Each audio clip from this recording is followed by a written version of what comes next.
slideshow. Okay, and thank goodness I'm following both Eamon and Erin, because they've covered some of the things that are relevant to me. I'm going to be focusing on wetland restoration project at my place, or Gaskins Forest Education Centre, where I make my property available for environmental education programs. So this site is right near the Ed Centre. There is a hog pen that was abandoned 30 years ago. It had a retention pond below the hog pen, and after it was abandoned, the farmers used it as a trash dump. And so it had all kinds of things, all the way from car engines, tractor tires, carpet, roofing, baby diapers, whiskey bottles, you name it. And so it was a total mess.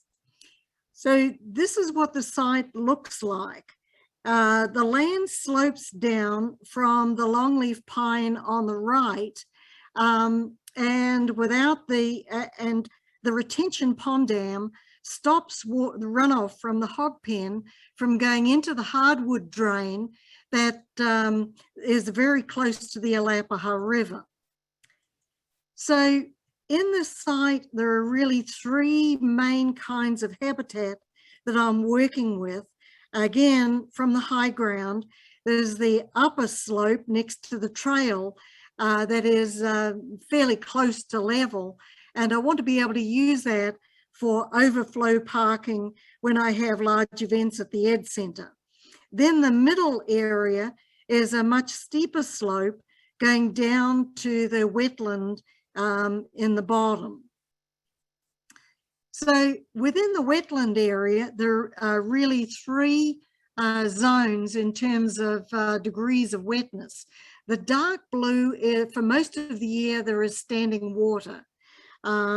The middle blue at the top right, it's saturated for most of the year, but doesn't necessarily have standing water.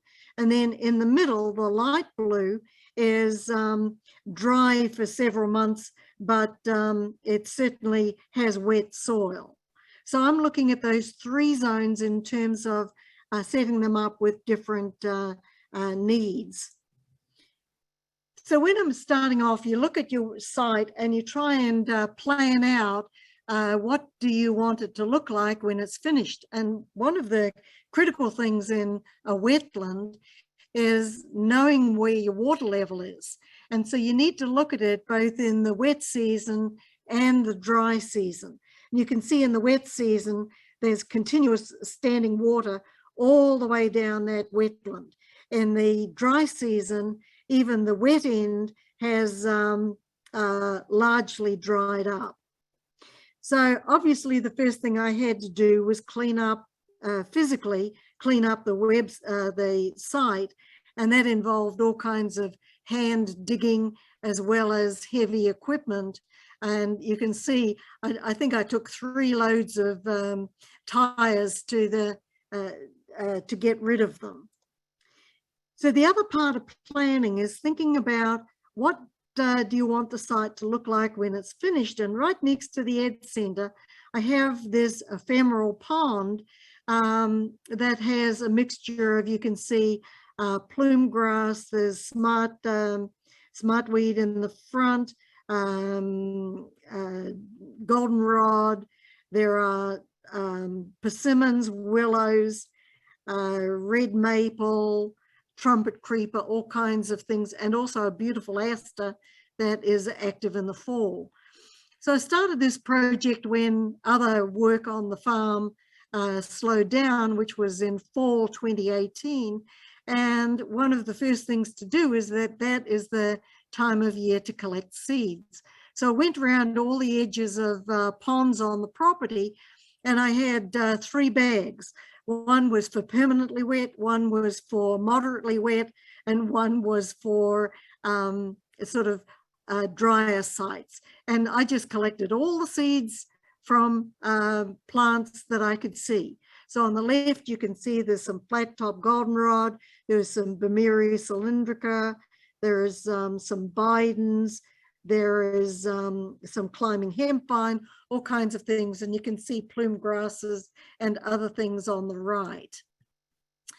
So before you get started, and this ties back to Eamon's presentation, first thing you've got to do is get rid of invasives, plants and weeds.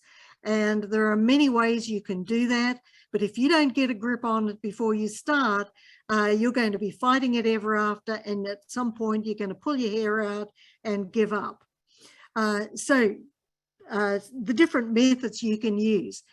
The first go-to is obviously hand pulling, but that does disturb the soil and can stimulate growth of your weeds. And it's also not very effective if you've got things with deep roots, because you hand pull, you break off the tops and they just regrow from the roots. I haven't tried smothering plants, but Elizabeth and Gail have effectively used solarization at Crooked River, and that's covering it up so that you're removing light. And so your plants die off if they don't get light. They'll also die if they don't get air. And so one of the things you can do if you've got those emergent plants that Erin was talking about, if you cut them below water level, they will simply drown and you'll kill them. You can also, if you've got annual species, if you take the tops off, they won't produce seeds for the next year. And as long as they don't stay very long in the in the seed bank in the soil, you've basically got rid of those plants. However, herbicides can also be effective, and particularly if you've got erodible sites, if you use herbicide, the root mass stays intact and holds the soil together. So particularly in things like privet, I really do a lot of cut and paint so that the roots stay intact until you get other vegetation that will hold the soil together and prevent erosion, which is of course a concern in wetlands. So what did I do on my site? Well, all I had was turf grasses, centipede and Bermuda grass, and there was nothing of any value, hardly at all. And so that's a site you can happily so-called nuke it. When you herbicide with your turf grasses, you're going to need at least 2 applications. And so I broadcast the herbicide, and then I disked carefully going across the slope to minimize erosion problems, herbicided it again, and then ever since I've been using spot treatments, hand pulling some weeds, digging others, and herbiciding others. And I keep doing that repeatedly. So using herbicides in wetlands is a real problem. So I'm going to spend a little bit of time on this. First of all, there's a lot of opposition to using herbicides at all. But one thing to keep in mind is that herbicides are designed to kill plants. They attack the metabolic pathways in plants, not animals and not humans. And they do research, and according to the research, herbicides are safe for the fauna and flora if they're used according to directions. There's a really good website I highly recommend. I've included there. But as Eamon said, you need to follow the directions, and the label is the law. There are 2 really big take-homes in using herbicides in wetland areas. Number 1, don't use surfactants.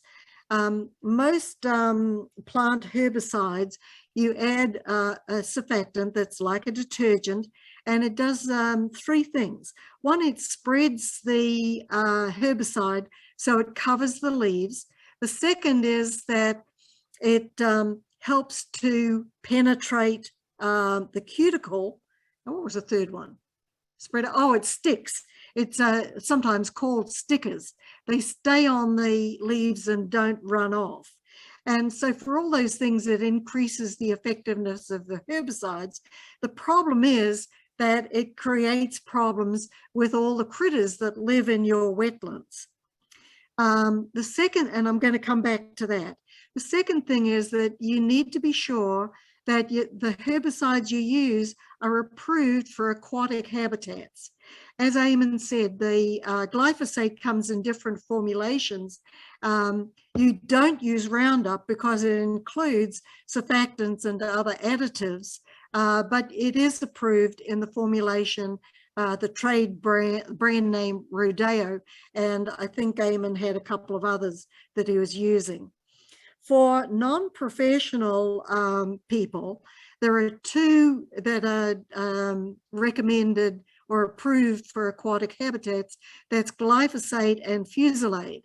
Glyphosate is not selective, so it'll hit a lot of your unwanted invasive plants and weeds. And secondly, it's strongly absorbed and inactivated as soon as it hits the soil.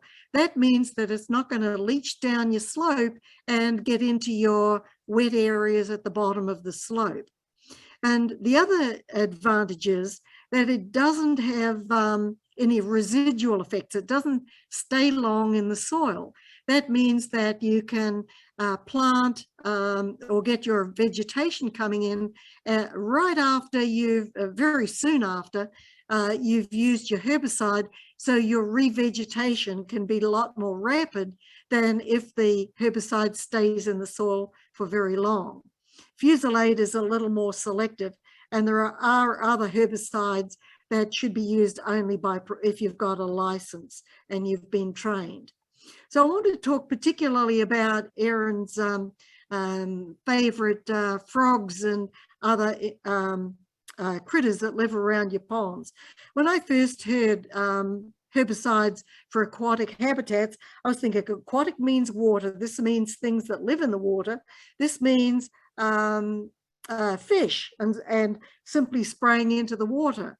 And I soon realized that no, there's a lot of other, we're affecting animals that live around the ponds. And the frogs are very sensitive, particularly to surfactants. They breathe through their skins. Their skins are extremely absorbent. And that's why you really shouldn't use any surfactants whatsoever if you're spraying in a wetland area. The other thing you can do to minimize any damage to your frogs is that to take into consideration the life cycle of the frogs.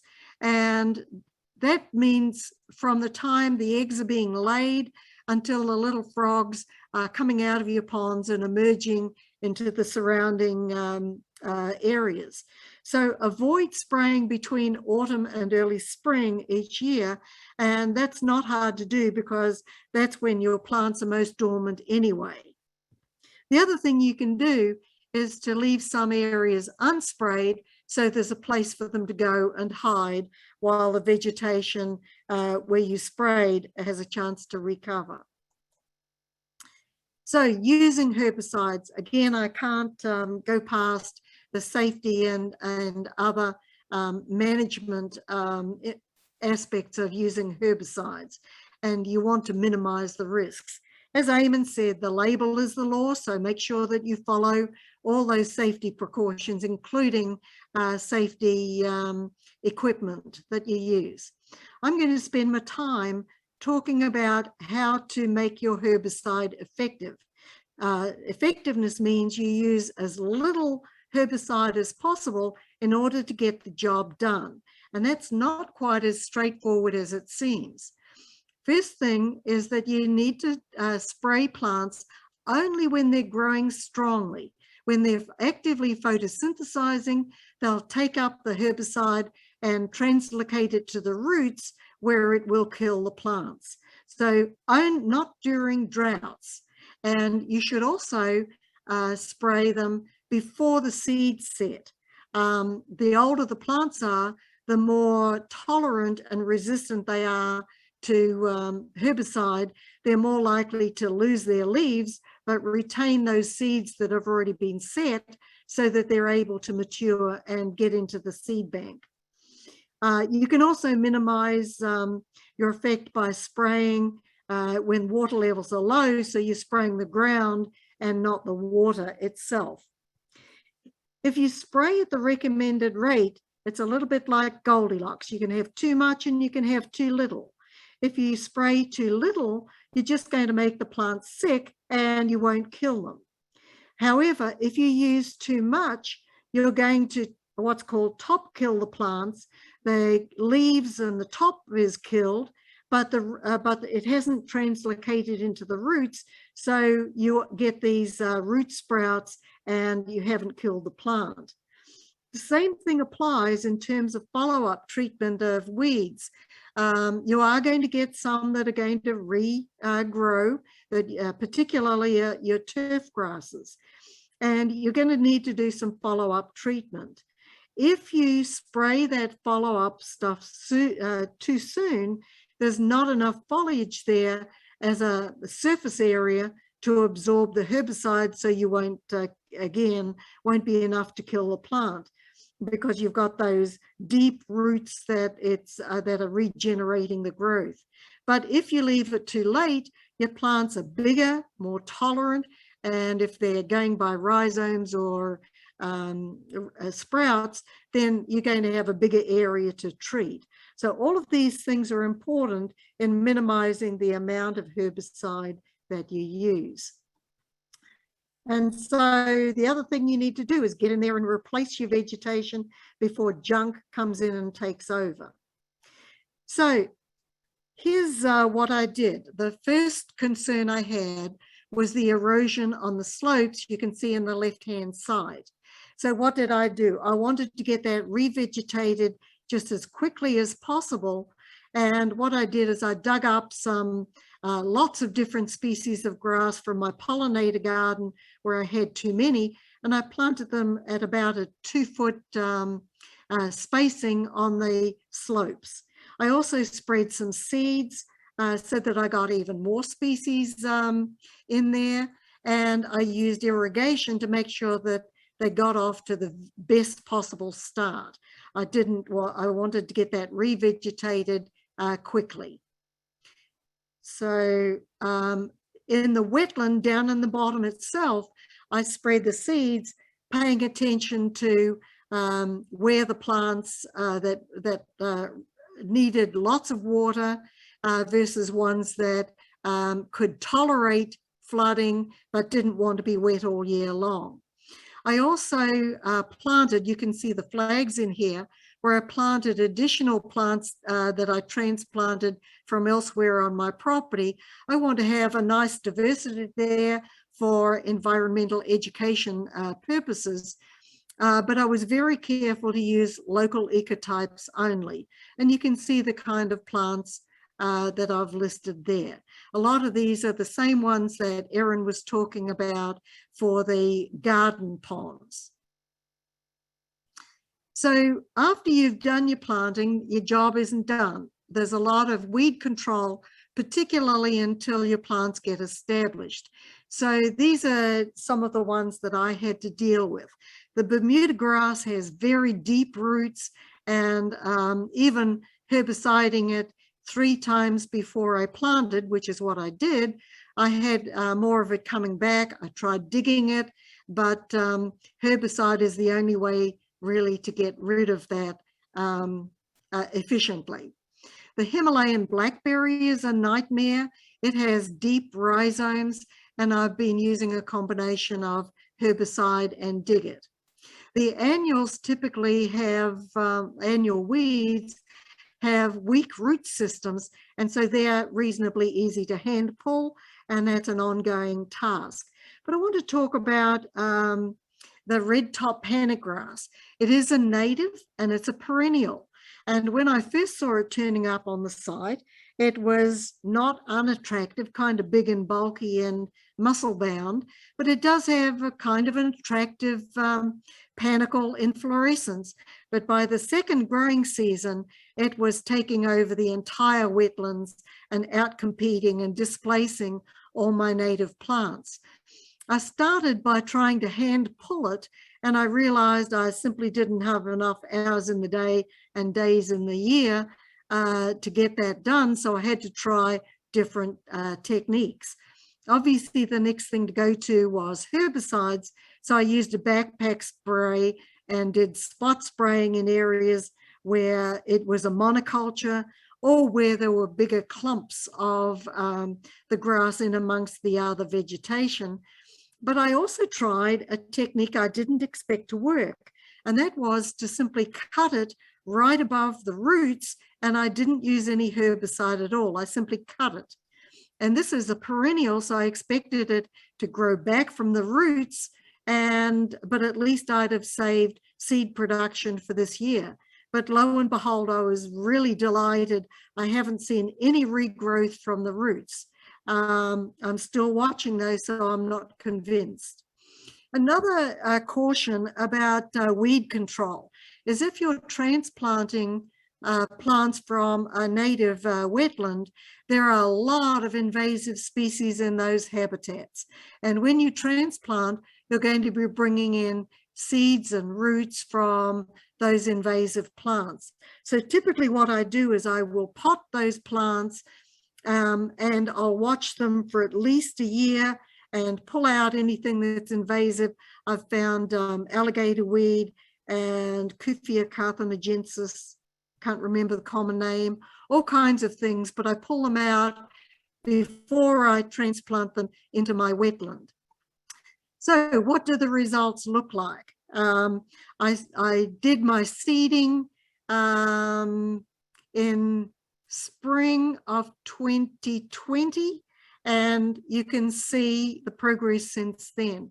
In the upper level, I used mainly broadcasting and I did very little transplanting. And so you can see it took quite a long time for that to grow up, but it's now become fairly well occupied. I've added some plants by transplanting, and it's doing very well right now, 18 months later. In the middle slope where I was concerned about erosion, and I did a lot of transplanting, so I had live plugs as well as the broadcast seeds, you can see that I got a much more rapid response, and by October it's fully occupied, loads of seeds, and I'm collecting from there for a new restoration projects that I'm working on.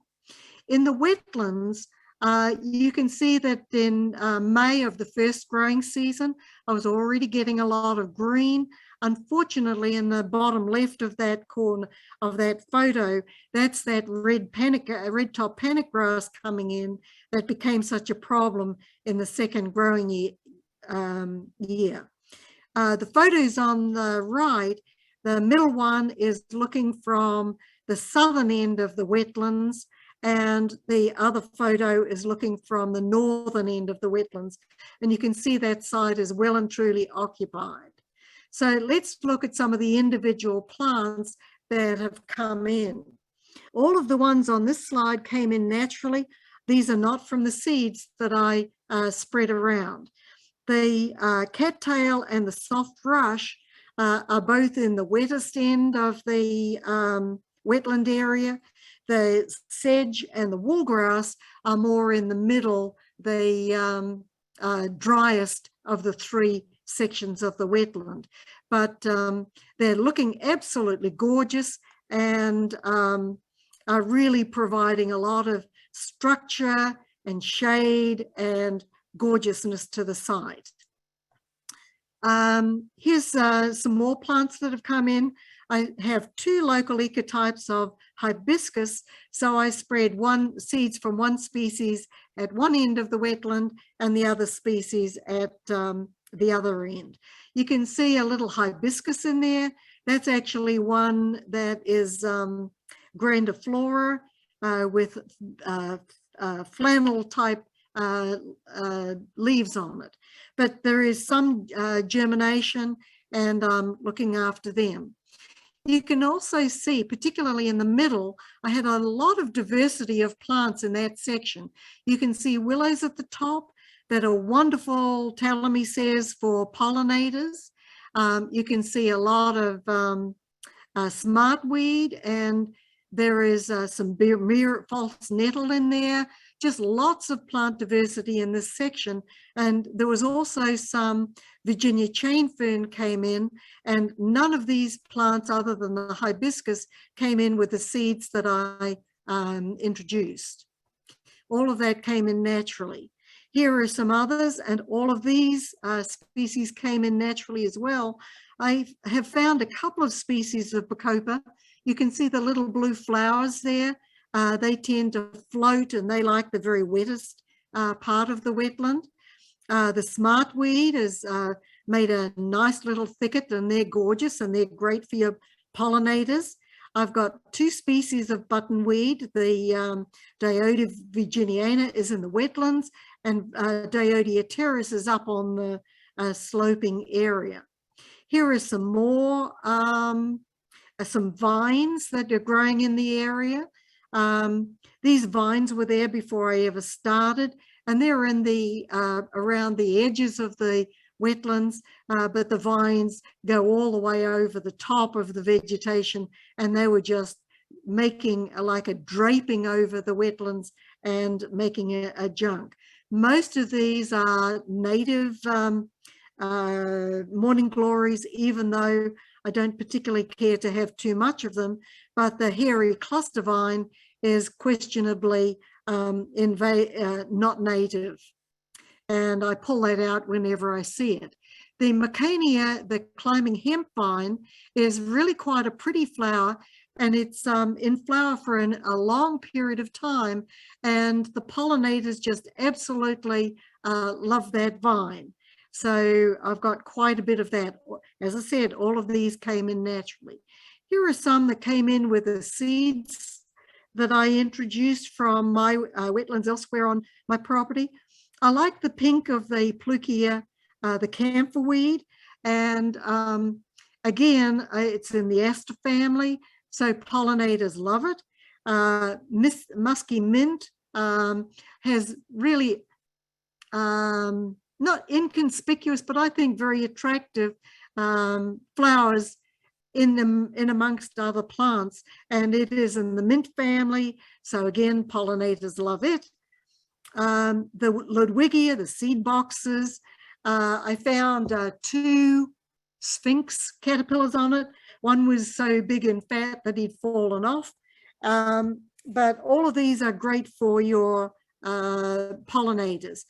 The Ludwigia, I love the bright gold and green, beautiful and flowering this time of the year, and that color is also on Biden's Levis, which was, this photo was actually taken last year. It was just glorious in its very first growing season. And thanks to Kaylin Potts, an ABAC student who helped me throughout this project. So any questions?